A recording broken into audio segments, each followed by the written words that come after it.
ecstatic even.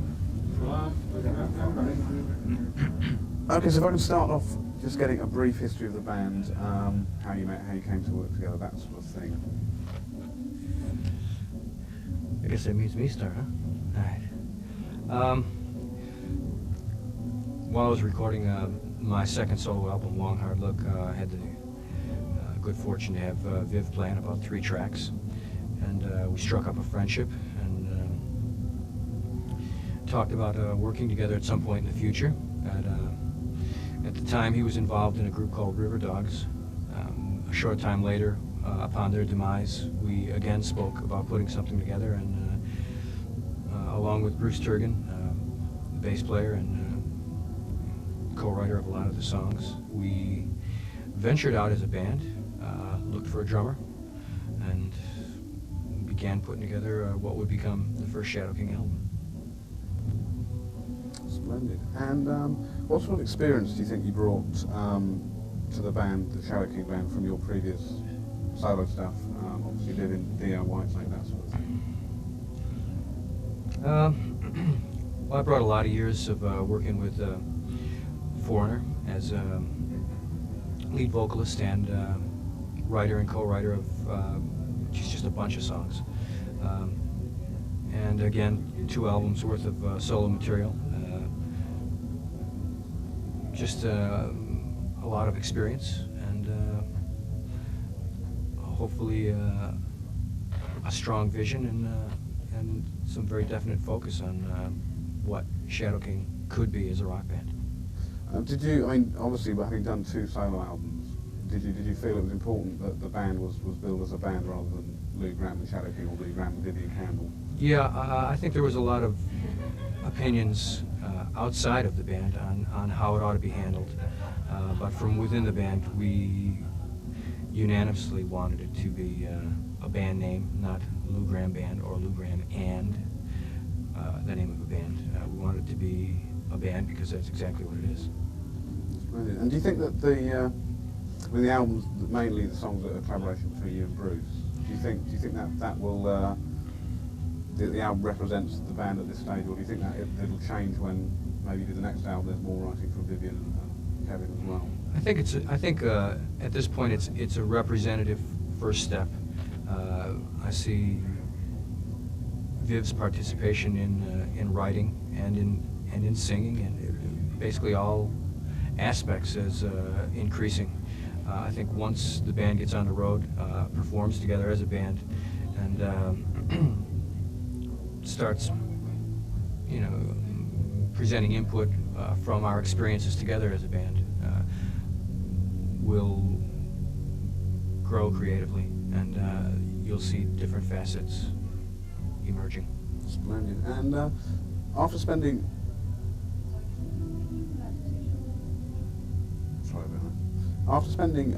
all these you did in obviously very famous and influential bands, do you ever feel there's any pressure on you when you're doing the album to surpass what you've done before? I don't know. I kind of I feel like I have my own goals to achieve, and I try and keep them within reach, just out of reach maybe. I think that there'll always be some sort of comparison with things I've done in the past, mainly Foreigner. But I'm very proud of, my participation in that band. But let's turn the page. We're on to something new. If I can ask a few questions about the album now. After hearing the River Dogs album, which was the last thing they did before this album, and your Long Hard Look album, I was a bit surprised that I don't know what the word, perhaps I thought Viv's guitar playing was a bit subdued on the album. Do you think that's a fair comment? There wasn't as much guitar playing as maybe I've heard in the past. Well, when I listened to the River Dogs record now, I think I overplayed, because the River Dogs record was really something that I wanted to do because it was a departure from Dio and Whitesnake. It was a rock band that had a hard edge. It was guitar driven, but it wasn't a heavy metal band. It was very song oriented and blues influenced, and But while I was making that record, I kind of wanted to turn the corner, but I didn't want to turn the whole way, so I had a tendency to overplay. And now, when I listen to the record, it sounds a little bit overdone to me. So I'm very cognizant about, what's appropriate for the song. And in the case of Shadow King, it's the songs are basically all very melodic, just with a guitar edge. And so if anything, I'd rather be understated than overstated, particularly for this first record. I think, as you'll find tonight when we play live, I probably play a little bit more aggressively. And I'm sure I will on the next record. I don't consider that I really was too subdued on the record. There's maybe one or two songs where I tended to cater to the lesser rather than the more school of thinking. And it's just a question of what's appropriate for the record and what's appropriate for the band. Splendid. Can I check, is that t-shirt all right? Do you want to move that? Does it need to be restart?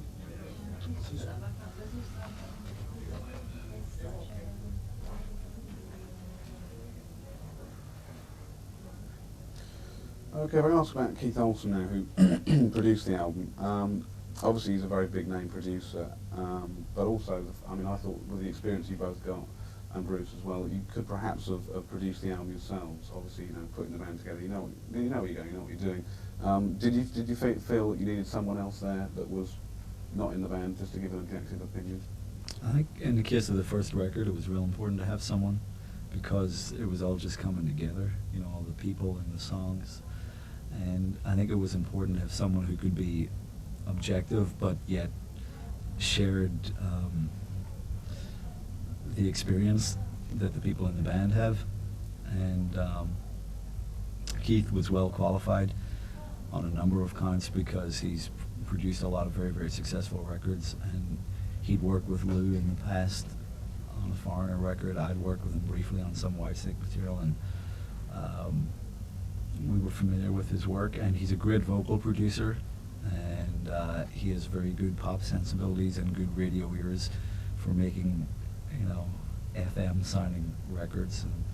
And his personality is also such that he's very up, and he keeps the atmosphere charged in the studio. And it's very, very easy after being in the studio for a couple of months to lose interest as well as lose direction. And he was always very fresh about it. So I think in the case of the first record, it was real important. Maybe in future records it won't be quite so important. Hey, keep an eye out there, buddy. You're on TV.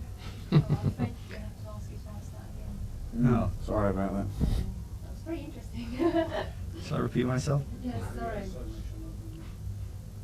You remember all that? Yeah. Sorry Okay. about that. Maybe I can be more succinct this time. Yeah. If you could say producer and Keith Olsen so the viewers know. Okay. Yeah. What was the question? The question was about Keith being a big name, and I just wonder whether you ever felt that you had the vision and the ability to produce yourselves, or whether you needed someone to add that extra bit and be an outside person. Yeah, well, in the case of the first record, because it was a new band and because we were coming together to make this first record together, I think it was real important to use a producer and a producer with experience. And Keith Olsen was qualified on all counts because Lou had worked with him previously, as had I, and he has a reputation for producing good radio quality records and successful records, and he's a great vocal producer, he's a great engineer, he's very, very musical, and his personality was such that he kept things charged in the studio. Brilliant, that's lovely. And if I can ask now about Europe in particular, I wondered how you both felt personally about coming back to England and playing so quickly after the album coming out. Do you think it was important to get back to Europe and play a show and show your faces again? Hell yeah. I haven't been here in 6 years to perform, and I remember the last time I was here with Foreigner, we did Wembley, and it it was just really crazy, and we had a great time. And you know, I don't know where we're going to end up touring first, but I think this is a great place to start. What about you, Ben? I love playing in Europe, be it in England or anywhere else. I just find that the audience reaction is so different from what it is in America. I think it's a little bit easier to please an American audience because they go for the I think they just purely go for the night out. At least it's my experience in some of the bands I've been associated with, that I feel that you play an arena to 10 or 15,000 people and people are responding to the event more so than to the band. And I think it's also been my experience playing in Europe that European music fans are much more critical of the music and much more aware of the history of the band and the music that the band makes, and more so than just some place to go on a Friday night. So that's why it's always exciting to come back. Plus I was born in Europe and it gives me a chance to go home. So. And what about when you were rehearsing, getting the set together? I mean, obviously you're going to play a lot of the new album. Did you feel any pressure that you wanted to play perhaps some old foreign stuff or all that sort of thing? I don't know about pressure. I think it was just kind of a general consensus to maybe touch base on a little bit of the past, and it's not you know, melding Foreigner with Shadow King. We hit on one song, and we actually do a couple songs from the late '60s, early '70s from our favorite bands. So it's just kind of a place to show people where we were coming from.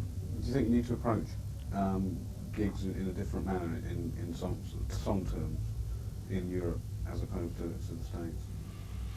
We don't have a lot of leverage. There's not a lot of variables there. We have our album and a few other things, and that's it. But you know, it's not aimed at any particular audience. We're pretty confident it'll go down anywhere. Anyone with ears would do. Great. And I was going to ask about the lyrics now a bit. I mean, having read all the lyrics, it seemed that relationships feature fairly heavily on topic-wise on the content.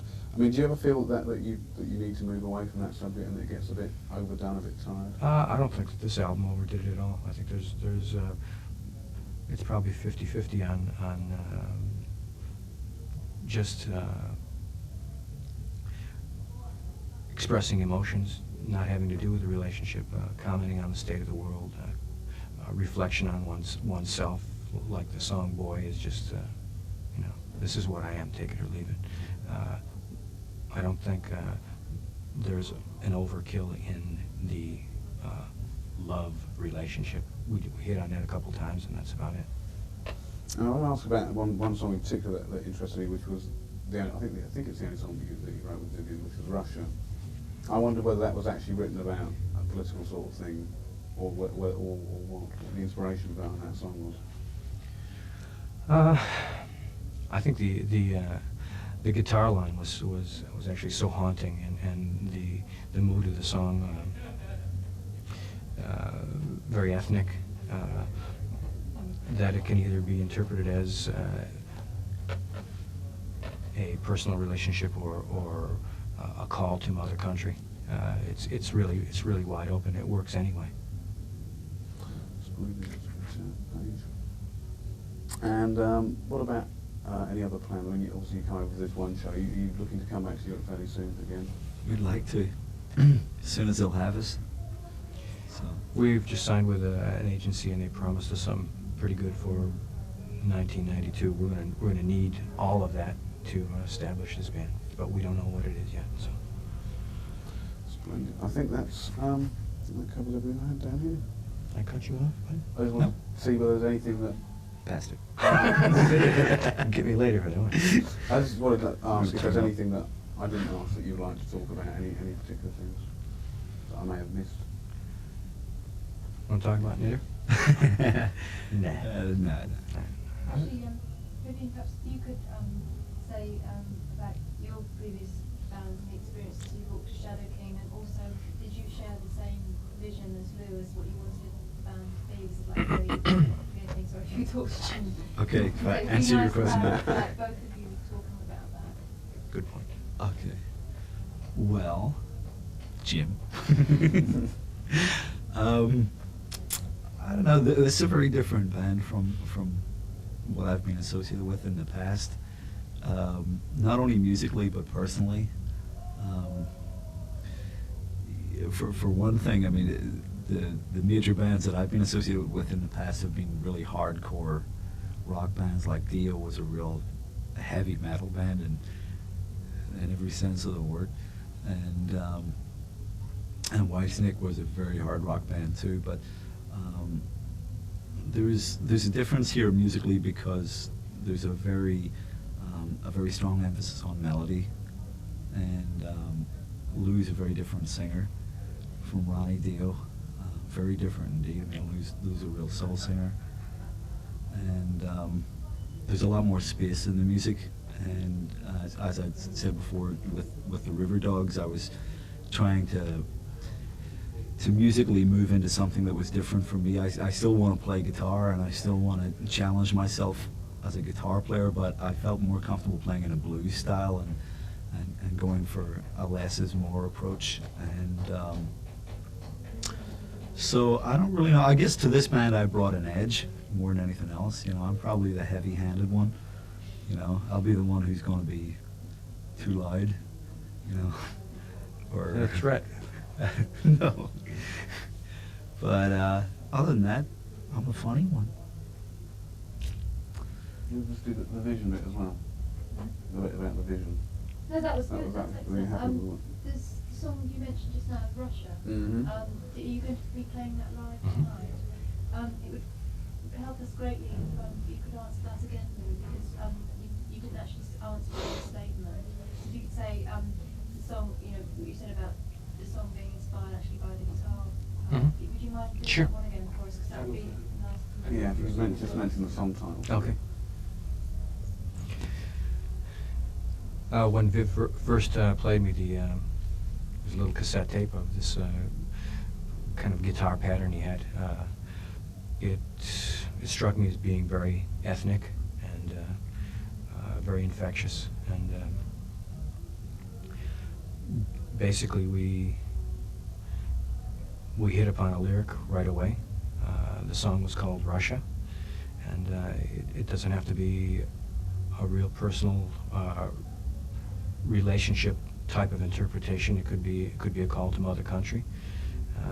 We actually caught a little bit of flack from some people outside the band who thought it would be much more accessible if we personalized it. But we stuck to our guns, and it is what it is. Excellent. Splendid. Now, there's just a couple of other things we'd like you to be involved with. We're doing our end of the year. Doing this gig. Oh.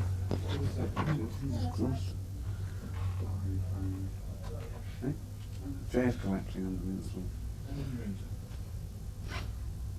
Jim, do you want to Yeah. questions? Do you want to start with the best thing that happened in rock music in 1991? The best thing that happened in rock music?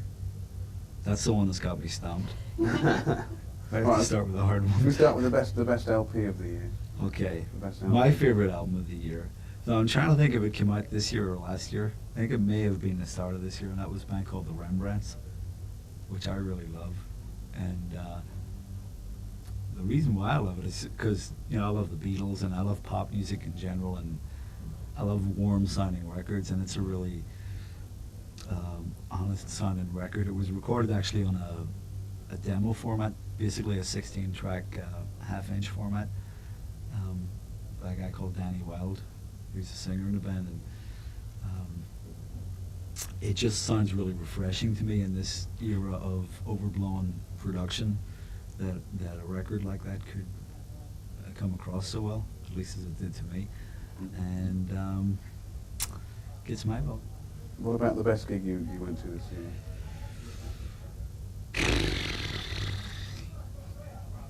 Gee, the River Dogs. I went to see the River Dogs a couple of weeks ago. I swear to God, I went to see the River Dogs a couple of weeks ago, and they were great. They were really outrageous. They got a bunch of new songs. They got a new drummer. They just got their act together, and they sounded very impressive. And I'm sure I've seen a lot of other gigs. I go to see a lot of bands and stuff. I can't remember offhand, but that's certainly in the last few months, that's been one that took me by surprise because I really didn't expect it to be that good. And what about the worst thing in rock music this year? The worst thing in rock music, I think, is a continuing trend to just follow formats, you know, and stifle creativity. And I don't think that the music industry is very conducive to creativity, and that's unfortunate because that's what it's supposed to be about. What about the best thing? We can get back to that. The best thing that's happened for me, joining Shadow King, getting to come to Europe and hopefully do this show, which will be the start of many, and you know, having a good time, being allowed to do what it is I do, because if I didn't do this, I don't know what I'd do. Thank God for rock and roll. Brilliant. Excellent, thank you. Splendid. Okay. You've taken all this. That's all what you were going to say, wasn't it? Exactly. What he said. Let's have that a little bit looser, Patrick. Thank you. Okay. Okay, so we'll start off with the best album of the year. What do you think the best album of the year is? I have to say the Metallica album, and I've never been a fan, really. I've tried to like them for years, and I haven't. But this album, I think, has done it for me. I think there's a stronger sense of melody, and the modal harmonies are really appealing. What about the best gig of the year? I don't know. We spent a lot of time recording, and I can't really say that there was one that really turned me on. I went to a few shows, and it's not even worth mentioning who, because they weren't the ones. All right. What about the worst thing that happened for rock music in 1991?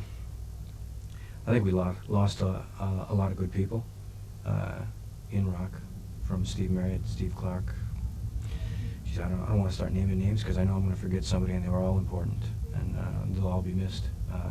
That's a drag.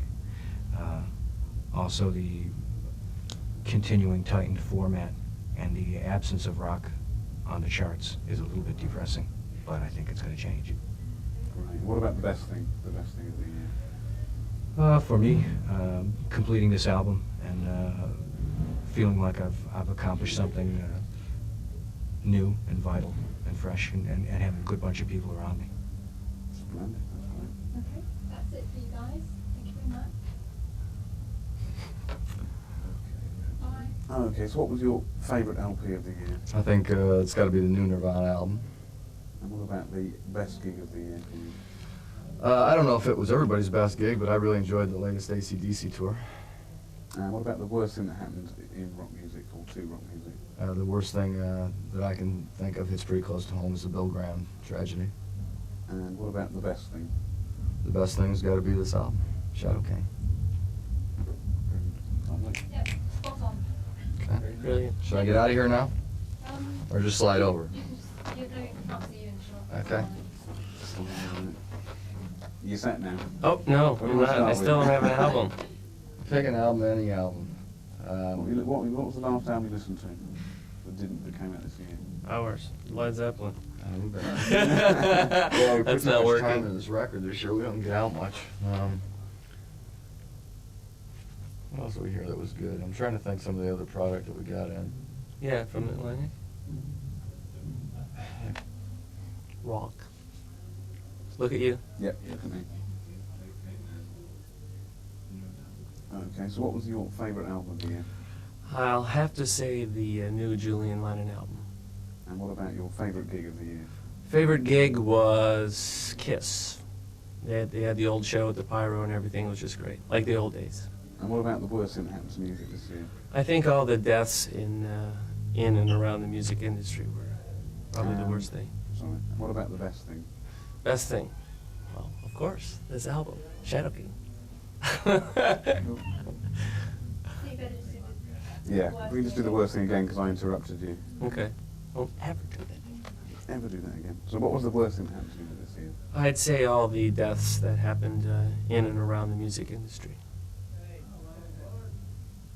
Splendid. Right then, that's it. Super. Wrap up, Okay. please.